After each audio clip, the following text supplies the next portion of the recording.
Busy day today. So first, it started off at Affandi Museum. Affandi is a local renowned Indonesian painter, and this museum showcases all of his kind of life's work. How he started from painting on, old canvases or rice bags, to then, you know, finding his artistic style. So in this first gallery, displays many of his works, including the paintings, sculptures, sketches, some personal belongings. In the second gallery, features kind of like landscapes, other sketches, and kind of his artistic journey.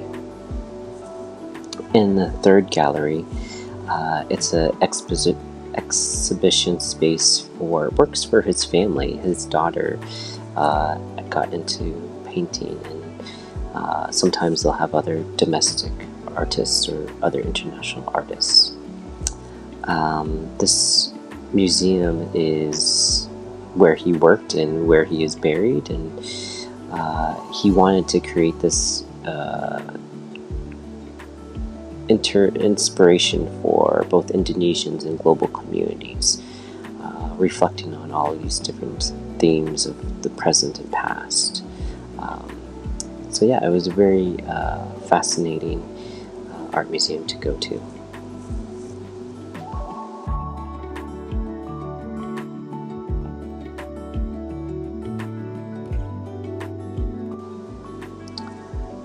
Arsip Jogja is a really, really extensive art museum.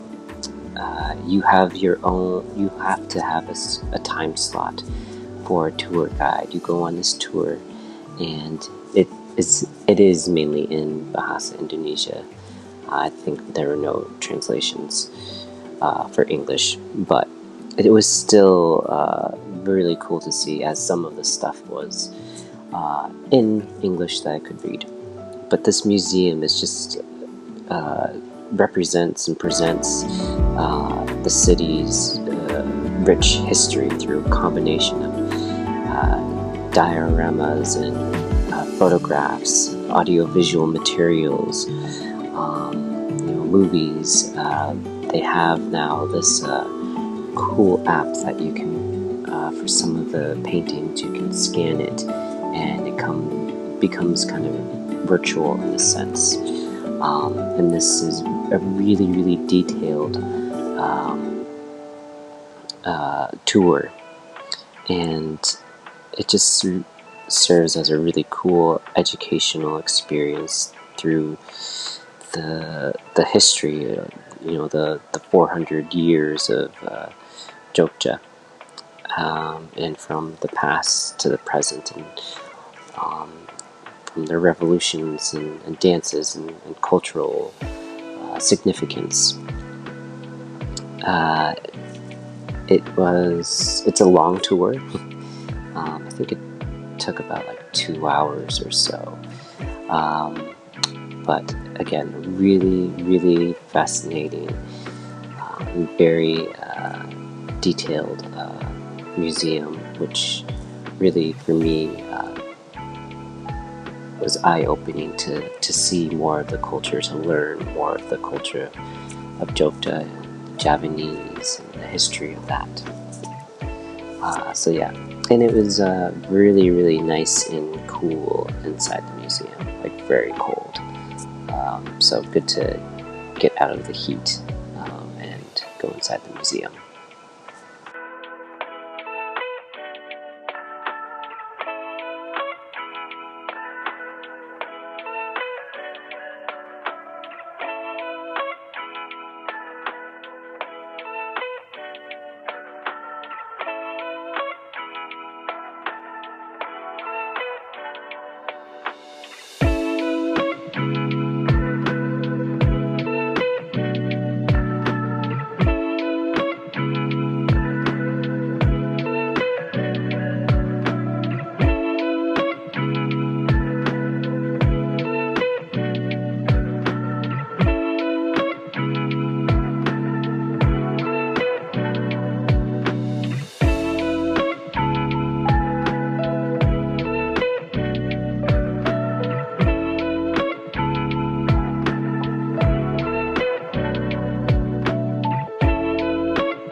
Located a little bit outside of Jogja is Prambanan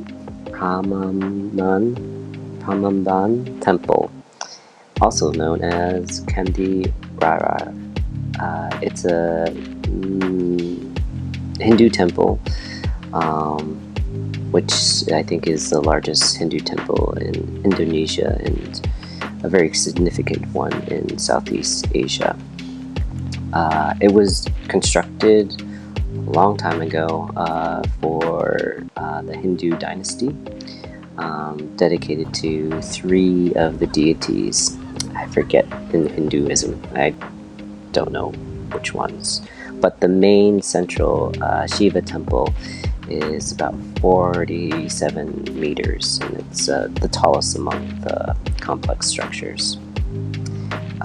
So this temple complex originally encompassed about like 200 or a little over 200 structures, also showcasing the grandeur of ancient Javanese architecture.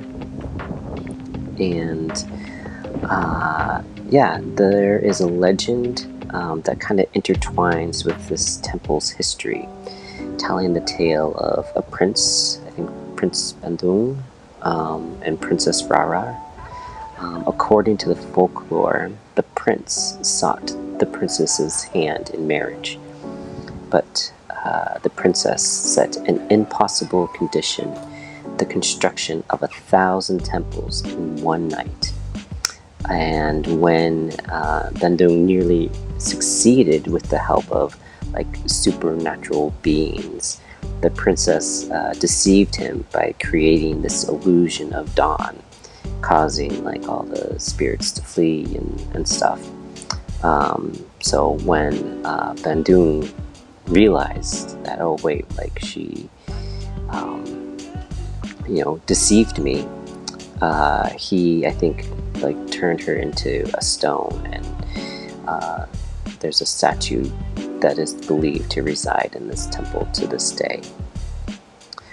Also at this temple, later on in the video, they have this really captivating dance drama performance that brings life to this a different ancient Hindu story. And it's through very classical Javanese dance and music, and it can be set against the backdrop of this temple, but for certain months it is inside. So this traditional performance, dates again a long time ago. The story is like an adaptation of like this what is the story? Oh yeah, the story kind of follows another prince in his quest to rescue his wife from like a demon king, with the assistance of a monkey god. And his wife was deceived and such by this other god that wanted her hand in marriage. I think each story is different, but again, these cool ballets just have a lot of celebrating the Javanese heritage through the music, and it's not really a dialogue ballet or anything like that. A lot of just singing through a choir and very traditional Javanese instruments.